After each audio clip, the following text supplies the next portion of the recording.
Willy van der Vorst, un commentaire, une première réaction peut-être à ce à quoi on assiste? Mais pour l'instant, les résultats semblent, ou les premiers résultats semblent assez clairs. Ce qui est assez surprenant, c'est effectivement cette vague qui n'était pas du tout attendue d'une partie des analystes. Les analystes, ce n'est pas les lecteurs américains, mais une partie de ces analystes maintenant semblent s'être un peu trompés et parfois sur une grande marge d'erreur. Quand on voit par exemple l'Arizona avec 55% a priori, c'est un État qui n'est pas encore bouclé, mais il y a à peu près 55% d'électeurs qui votent en faveur de Trump. Donc, pas mal d'autres États du centre des États-Unis, cette barrière centrale des États-Unis, le fameux Midwest, sont apparemment favorables à Trump.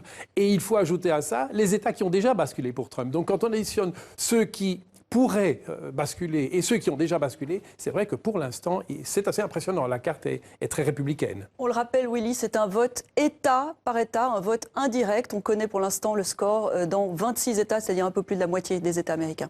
Oui, on connaît les résultats partant de la côte Est, tout simplement pour une question de fuseau horaire, parce qu'ils étaient les premiers à voter, donc les premiers résultats sont arrivés là, partant de la côte Est vers la côte Ouest. Donc les couleurs vont s'affirmer au fil du temps, au fil de la nuit. On va voir petit à petit vers quel camp basculent les États.